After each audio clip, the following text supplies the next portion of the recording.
ಆತನನ್ನ ಬಿಡಬೇಡಿ, ಸಾಯಿಸಿ.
ಚಾರ್ಜ್ ಶೀಟ್ನಲ್ಲಿ ಪವಿತ್ರ ಗೌಡ ಪಾತ್ರದ ಬಗ್ಗೆ ಉಲ್ಲೇಖಿಸ್ತಾ ಇದ್ವಿ ನಾವು.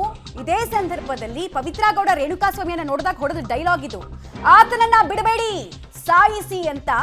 ಆತನನ್ನ ನೋಡಿದ ತಕ್ಷಣ ಆಕೆಯ ಕೋಪ ಸ್ಫೋಟಗೊಂಡಿತ್ತು. ಆತನನ್ನ ಬಿಡಬೇಡಿ, ಸಾಯಿಸಿ ಅಂತ ಫಿಲ್ಮಿ ಡೈಲಾಗ್ ಅನ್ನ ಪವಿತ್ರ ಗೌಡ ಹೊಡೆದಿದ್ಲು. ಇದನ್ನ ನಾವು ಕೆಲ ದಿನಗಳ ಹಿಂದಷ್ಟೇ ಬ್ರೇಕ್ ಮಾಡಿದ್ವಿ ಸುದ್ದಿಯನ್ನ. ಸ್ವ ಇಚ್ಛಾ ಹೇಳಿಕೆಯಲ್ಲಿ ಈ ಅಂಶ ಇದೆ.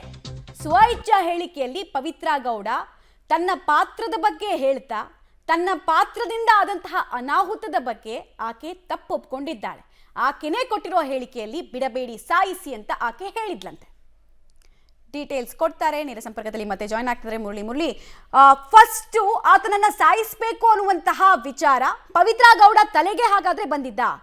ಆಕೆಯ ಮಾತನ್ನ ಕೇಳಿ ಪ್ರಚೋದನೆಗೆ ಅಥವಾ ಉನ್ಮಾದಕ್ಕೆ ಒಳಗಾದಂತಹ ಉಳಿದವರು ಹಲ್ಲೆಯನ್ನ ಮಾಡಿದ್ರು ಅನ್ನೋದು ಆಕೆ ಕೊಟ್ಟಿರುವಂತಹ ತಪ್ಪೊಪ್ಪಿಗೆಯಲ್ಲೇ ಗೊತ್ತಾಗ್ತಾ ಇದೆ ಅಂತ.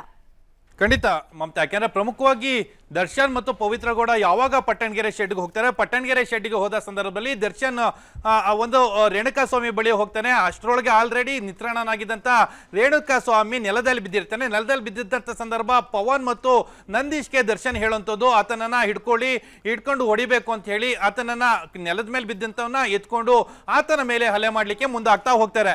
ಆ ಸಂದರ್ಭದಲ್ಲಿ ನಡೆದಂಥ ಘಟನಾವಳಿಗಳು ಅದಾದ ನಂತರ ಪವಿತ್ರ ಗೌಡ ಯಾವಾಗ ಕಾರ್ನಲ್ಲಿದ್ರು, ಕಾರ್ನಿಂದ ಹೊರಗಡೆ ಬಂದ ಸಂದರ್ಭದಲ್ಲಿ ದರ್ಶನ್ ಒಂದು ಆಫರ್ ಅನ್ನ ಪವಿತ್ರ ಗೌಡಗೆ ಮಾಡುವಂಥದ್ದು, ಈತನೇ ರೇಣುಕಾಸ್ವಾಮಿ, ಈತನ ಮೇಲೆ ಹೊಡಿ ಮತ್ತು ನಿನಗೆ ಇಷ್ಟು ದಿನ ಇದ್ದಂಥ ಕೋಪ ಏನಿತ್ತು, ಕೋಪವನ್ನೆಲ್ಲ ಸಂಪೂರ್ಣವಾಗಿ ತೀರಿಸ್ಕೋಬೇಕು ಅಂತ ಹೇಳಿ ಒಂದು ಆಫರ್ ಅನ್ನ ಕೊಡ್ತಾನೆ. ಆದ್ರೆ ಆ ಸಂದರ್ಭದಲ್ಲಿ ಏನು ಪವಿತ್ರ ಗೌಡ ತನ್ನ ಕಾಲ್ನಲ್ಲಿದ್ದಂಥ ಚಪ್ಪಲಿಯಿಂದ ತೆಗೆದುಕೊಂಡು ಪವಿತ್ರ ಗೌಡ ರೇಣುಕಾಸ್ವಾಮಿ ಮೇಲೆ ಹಲ್ಲೆ ಮಾಡ್ತಾ ಹೋಗ್ತಾಳೆ. ಅಂದ್ರೆ ನಿರಂತರವಾಗಿ ಆತನ ಮೇಲೆ ಹಲ್ಲೆನ ಮಾಡುವಂಥದ್ದು. ಹಲ್ಲೆನ ಮಾಡಿದ ಬಳಿಕ ಮತ್ತೆ ದರ್ಶನ್ ಕೈಲಿ ಆಕೆ ಚಪ್ಪಲಿಯನ್ನ ಕೊಡ್ತಾಳೆ. ಚಪ್ಪಲಿಯನ್ನ ಕೊಟ್ಟು ನೀನು ಹಲ್ಲೆ ಮಾಡು ಅಂತ ಹೇಳಿ ಹೇಳುವಂಥದ್ದು. ಆ ಸಂದರ್ಭದಲ್ಲಿ ದರ್ಶನ್ ಪವಿತ್ರ ಗೌಡಳ ಚಪ್ಪಲಿಯನ್ನ ತೆಗೆದುಕೊಂಡು ರೇಣುಕಾಸ್ವಾಮಿ ಮೇಲೆ ಹಲ್ಲೆಯನ್ನ ಕೂಡ ಮಾಡ್ತಾನೆ. ಆ ಸಂದರ್ಭದಲ್ಲಿ ಮತ್ತೆ ಆಕೆ ಪ್ರಚೋದನೆಗೆ ಒಳಗಾಗ್ತಾಳೆ. ಜೊತೆಗೆ ಸಾಕಷ್ಟು ಭಾವೋದ್ವೇಗಕ್ಕೆ ಒಳಗಾಗಿ ಆತನನ್ನ ಬಿಡಬೇಡಿ, ಸಾಯಿಸಿ, ಆತ ಬದುಕಿರಲೇಬಾರದು ಅನ್ನೋ ರೀತಿಯಲ್ಲಿ ಒಂದು ಫಿಲ್ಮಿ ಸ್ಟೈಲ್ನ ಹೇಳಿಕೆಗಳನ್ನ ಆಕೆ ಕೊಡ್ತಾ ಹೋಗ್ತಾಳೆ. ಆ ಸಂದರ್ಭದಲ್ಲಿ ಇನ್ನುಳಿದ ಆರೋಪಿಗಳು ಪ್ರಚೋದನೆಗೆ ಒಳಗಾಗಿರುವಂಥದ್ದು. ಇದನ್ನ ಖುದ್ದು ತನಿಖಾಧಿಕಾರಿಗಳು ದೋಷಾರೋಪ ಪಟ್ಟಿಯಲ್ಲಿ ಉಲ್ಲೇಖವನ್ನ ಮಾಡ್ತಾ ಹೋಗ್ತಾರೆ. ಉಲ್ಲೇಖವನ್ನ ಮಾಡೋ ಸಂದರ್ಭದಲ್ಲಿ ದರ್ಶನ್ ಮತ್ತು ಪವಿತ್ರ ಗೌಡಳ ಪಾತ್ರ, ಅದರಲ್ಲೂ ಕೂಡ ಪವಿತ್ರ ಗೌಡಳ ಪ್ರಚೋದನೆ ಯಾವ ರೀತಿ ಇತ್ತು ಕ್ರೈಮ್ ಸೀನ್ ನಡೆಯುವಂತ ಸಂದರ್ಭದಲ್ಲಿ ಮತ್ತು ಆತನ ಅಪಹರಣ ಸಂದರ್ಭದಲ್ಲಿ ಅನ್ನೋದ್ರ ಬಗ್ಗೆ ದೋಷಾರೋಪ ಪಟ್ಟಿಯಲ್ಲಿ ಸಂಪೂರ್ಣವಾಗಿ ಉಲ್ಲೇಖವನ್ನ ಮಾಡಿರುವಂತದ್ದು. ಮಮತಾ.